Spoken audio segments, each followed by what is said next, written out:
আসসালামু আলাইকুম সবাইকে। আজকে আমি কথা বলবো কিভাবে বাচ্চাকে ইয়েস আর নো শেখানো যায়। হ্যাঁ অথবা নার ধারণাটা কিভাবে বাচ্চা আপনাকে স্পষ্টভাবে বোঝাতে পারবে, এই বিষয়টা অনেক বাচ্চাকে শেখানোটাই জরুরি। বিশেষ করে যে বাচ্চারা কথা বলতে পারে না, স্পিচ ডিলে আছে অথবা অটিজমের বাচ্চারা, তাদেরকে হ্যাঁ অথবা নাটা কিভাবে তারা আমাদেরকে বোঝাবে সেটা শেখানো খুবই জরুরি। আর এর জন্য প্রথমত আপনাকে কাজ করতে হবে দিনের বিভিন্ন সময়, যে কোনো একটা ফিক্সড টাইমে। যেমন আমরা চিন্তা করি আমরা এখন থেরাপির কাজ করব, তার মানে হচ্ছে অকুপেশনের কাজটা এখন করছি, স্পিচের কাজটা এরকম করছি। এভাবে করে ইয়েস আর নো শেখানো যাবে না, এটা আরো পরে আসবে। থেরাপির ভিতরে আমরা ইয়েস আর নোটা নিয়ে আসবো হচ্ছে পরে, কিন্তু প্রথম দিকে আপনাকে সারা দিনের যে কোনো সময় এটা নিয়ে কাজ করতে হবে। এবং যখন বাচ্চা শিখে যাবে তখন আস্তে আস্তে আপনি সব কিছুতে এই বিষয়গুলো ইউজ করবেন। যেমন হচ্ছে ওর সবচেয়ে পছন্দের খেলনা যেটা আছে সেটা হঠাৎ করে লুকিয়ে ফেলবেন। মনে করেন সে এই জিনিসটা চাচ্ছে, এই জিনিসটা নিয়ে সে খেলছিল, অন্য কোথাও গেছে, আপনি এটা লুকিয়ে ফেলবেন। কারণ আপনি মা বা আপনি তার কেয়ার গিভার, আপনি জানেন যে সে কখন কোনটা চায়, কোনটা তার বেশি পছন্দ, কোনটা তার অপছন্দ, সেটাও কিন্তু আপনার একটা আইডিয়া আছে। ও হ্যাঁ অথবা না দিয়ে বলতে পারে না, কিন্তু আপনি যেহেতু আপনার বাচ্চার সাথে সারাদিন থাকেন, সেহেতু আপনি কিছু কিছু বিষয় জানেন যে ও এটা লাইক করে এবং এটা একদমই লাইক করে না। আপনাকে বুঝতে হবে কি তার খুব পছন্দ আর কি তার একদমই পছন্দ না। হ্যাঁ শেখানোর জন্য তার সবচেয়ে পছন্দের জিনিসটা লাগবে, না শেখানোর জন্য তার সবচেয়ে অপছন্দের জিনিসটা লাগবে। যেমন হচ্ছে ও এই খেলনাটা চাচ্ছে, আমরা এই খেলনাটা এখন লুকিয়ে ফেললাম, ও আমার সামনে আসবে, ও অনেক কান্নাকাটি করবে, চিৎকার করবে, হয়তো বা এখানে এখানে দৌড়াদৌড়ি ছোটাছুটি শুরু করবে, খোঁজার চেষ্টা করবে। আপনি বুঝতেছেন যে এই জিনিসটা তার লাগবে, এই জিনিসটা সে খুঁজে পাচ্ছে না। আর আপনি তখন ওকে দিবেন, কি লাগবে বাবা, এটা ট্রেন, ট্রেন লাগবে। কারণ আপনি জানেন যে এখন সে এটা ট্রেন চায় না, মোটেও চায় না, বা মোটেও এটা এখন তার কোনো দরকার নেই, সে খুঁজছে এই টয়টা। আপনি ওকে অফার করবেন এই টয়টা, এইটা, এইটা নিবে।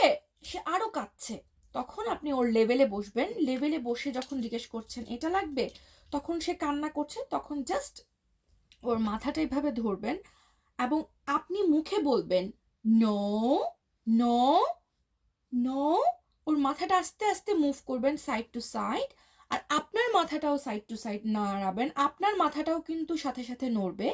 না, না, ট্রেন, না, কি চাই তোমার, কি চাই, এই জিনিসটা আপনার খুব কাছাকাছি, আপনি আপনার পায়ের পিছনে অথবা পিছন সাইডে হয়তো লুকিয়ে রেখেছেন অথবা আপনার পকেটে লুকিয়ে রেখেছেন। তখন এটা আপনি ওকে অফার করছেন যে তোমার ট্রেন চাই, তখন তার answer no, no, no train, no train. Then আপনি আরেকটা টয় ওকে অফার করতে পারেন, দিস ট্রাক, তুমি এই ট্রাক নিবে। তখন সে আবার কাঁদছে, আবার কাঁদছে, কান্নার সুর কিন্তু বেড়েই যাচ্ছে, কারণ আপনি এটা বুঝতে পারছেন না। প্রথম দিকে বাচ্চা অনেক রাগ করতে থাকবে, জিদ করতে থাকবে, কিন্তু আপনার উদ্দেশ্যে আপনি স্ট্রিক্ট থাকবেন যে আমি শেখাতে চাচ্ছি আমার বাচ্চাকে হ্যাঁ অথবা না, সে একটু রিয়েক্ট করবে। কারণ যেহেতু আমি তাকে উল্টাপাল্টা জিনিস দেখাচ্ছি, এটা দিলেই কিন্তু বাচ্চা থেমে যায়, কিন্তু আমি তো ওইটা দিচ্ছি না, ওকে আমি অন্য জিনিস অফার করছি, ট্রাক, ট্রাক নেবে। তখন আবারও যখন সে কাঁদছে, তখন আপনার কাজ হচ্ছে ওর মাথাটা ধরে খুব স্লোলি, হ্যাঁ, কারণ ও তো মাথা নাড়ানোটা ডানে বামে বোঝে না, সে উপর নিচ করাটা সে বোঝে না। সুতরাং আপনি খুব জেন্টলি তার মাথাটা ধরে না, না, সাথে সাথে আপনি কিন্তু আপনার মাথা নাড়াচ্ছেন, আপনিও আপনার মাথা নাড়াচ্ছেন। কারণ মডেলিংটা খুব মানে খুবই জরুরি, যে আপনি যখন আপনার বাচ্চাকে কিছু শেখাতে যাবেন, সেম টু সেম আপনার এক্সপ্রেশনেও সেটা থাকতে হবে, আপনিও ঠিক সেম মুভমেন্টটাই করবেন এবং মুখে বলতে থাকবেন নো, নো, অথবা না, না।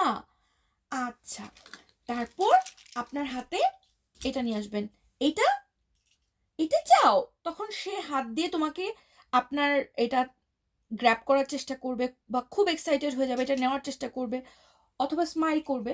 বাট আপনি এটার সাথে সাথে ওকে দিবেন না, দিস ওয়ান, এটা চাও, তখন সে আবার কাঁদবে, আবার নেওয়ার চেষ্টা করবে, যেমনটা আসলে আমাদের বাচ্চারা করে। আমি কোন জিনিসটা বুঝাতে চাচ্ছি, যাদের স্পেশাল চাইল্ড আছে, যাদের বাচ্চারা প্রপারভাবে কমিউনিকেট করতে পারে না, তারা কিন্তু বিষয়টা জানে যে বাচ্চারা আসলে কিভাবে রিয়েক্ট করে।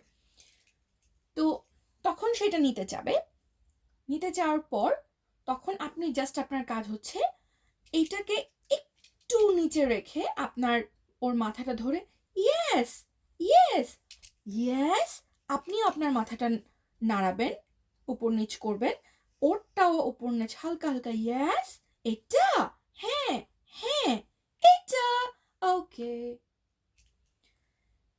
এভাবে আপনি ওর হাতে তখন দিয়ে দিবেন একবার। খুব বেশি বিরক্ত করার দরকার নেই বাচ্চাকে, জাস্ট একবার। কারণ আমরা নোটা প্র্যাকটিস করেছি, নোটা খুব ইম্পর্ট্যান্ট। কারণ বাচ্চারা অনেক কিছুই চায় না, খুব কম জিনিস আছে তারা চায়। তো যেটা চায় না সেটা বোঝানোটা খুব জরুরি, নয়তো বাচ্চা প্রচুর কান্না করে। কারণ 10টা জিনিসের মধ্যে সে একটা জিনিস চায়। তো 10 বার না বলাটা, মানে 10টা জিনিস তার সামনে আছে, প্রতিটাতে না বলতে পারাটা খুব জরুরি। কারণ হ্যাঁ যেটা বলতে পারে সে কিন্তু এটা নিয়ে নিতে পারে, কিন্তু নাটা আমরা তার উপরে চাপিয়ে দিই যে হ্যাঁ খেলনা আছে এতগুলো, তুমি কেন ক্রাই করছো, নাও, এটা নিয়ে খেলো, বন্ধ করো, এটা নাও, খেলতে থাকো, এত কান্নাকাটি করার কি আছে। কিন্তু সে যে এটা চাচ্ছে না, আমরা কিন্তু এটার পাত্তাই দিচ্ছি না। তো বাচ্চাকে হ্যাঁ অথবা না শেখানোর খুবই জরুরি, এটা কমিউনিকেশনের অনেক অনেক ইম্পর্ট্যান্ট একটা পার্ট। তারপর এটা হতে পারে খাবারের বিষয়। আপনি জানেন আপনার বাচ্চা এই জুসটা চাচ্ছে, তো আপনি অফার করবেন ডিফারেন্ট কিছু। অথবা সে পানি খাবে, এই জুস সে খাবে না। যেমন আমার ইফাজকে যখন আমি হ্যাঁ অথবা না শিখেছি, তখন আমি ওকে হচ্ছে জুসটা মানে অফার করতাম প্রায়, কারণ ইচ্ছা করে আমি এই অ্যাপেল জুসটা দিতাম, কারণ ও এটার অরেঞ্জ জুসটা খায়, একমাত্র অরেঞ্জ জুসটাই তখন সে খেত। মানে ও বাহিরের কোনো খাবার তেমন একটা খায় না, কোনো প্রকার ফ্রুটস খায় না, তাই আমি ওকে দিতাম তখন অরেঞ্জ জুসটা, অনলি অরেঞ্জ জুস। তো ইচ্ছা করে ওকে আমি অ্যাপেল জুস সারতাম, পানি সারতাম, কারণ আমি জানি একটা নির্দিষ্ট সময় আছে বিকালের, যে টাইমটার মধ্যে তাকে আমি মাঝে মাঝে জুসটা দিই, ও ওটা খেতে চাচ্ছে, আমি ইচ্ছা করে বলতাম অ্যাপেল জুস, অ্যাপেল জুস। সে তখন কাঁদতো, আর তখন আমি বলতাম নো নো নো নো। তাহলে কি খাবে, ওয়াটার, ওয়াটার খাবে, ওয়াটার নাও, নাও খাও। তখন সে আরো চিৎকার করতো, এটা বন্ধ করে দিত, জোর করে ধাক্কা দিয়ে সরিয়ে দিত। তখন আমি ওর সামনে অরেঞ্জ জুসটা নিয়ে এসে বলতাম ও অরেঞ্জ জুস, অরেঞ্জ জুস। তখন সে যখন হাত দিয়ে এটা নেওয়ার চেষ্টা করতো, যখন ওই অরেঞ্জ জুসটা সে খুব লাভ দিয়ে ধরে নিয়ে যাওয়ার চেষ্টা করতো, তখন জাস্ট আমি নিচে রেখে বলতাম হ্যাঁ ইয়েস অরেঞ্জ জুস, ওকে অরেঞ্জ জুস, আমি অরেঞ্জ জুস খাবো, ইয়েস ইয়েস ইয়েস, জাস্ট দিয়ে দিতাম ফান ওয়েতে। আমি আমার ইফাজকে 3 দিনের মধ্যে ইয়েস আর নোর কনসেপ্টটা ক্লিয়ার করেছি ঠিক এইভাবে। এটা আমি নিজে চিন্তা করেছি যে কিভাবে সহজভাবে ওকে শেখানো যায়, যে একদম ওর অপছন্দের জিনিস আর একদম পছন্দের জিনিস, অপোজিট দুটো জিনিস নিয়ে আমি ইয়েস আর নো শেখানো শুরু করেছি। আশা করি এভাবে যদি আপনারা ট্রাই করেন বাসায় কিছু দিনের মধ্যে, জাস্ট 3 থেকে 4 দিনের মধ্যে, আপনার বাচ্চার ইয়েস আর নো আপনার বাচ্চা শিখে যাবে। আর দিনের মধ্যে কমপক্ষে 4 থেকে 5 বার আপনি এই ধরনের ট্রাইটা করবেন, চেষ্টা করবেন বাচ্চাকে অতিরিক্ত পরিমাণ বিরক্ত না করতে। 1টা বা 2টা আইটেম দিয়ে ট্রাই করবেন ইয়েস আর নোটা।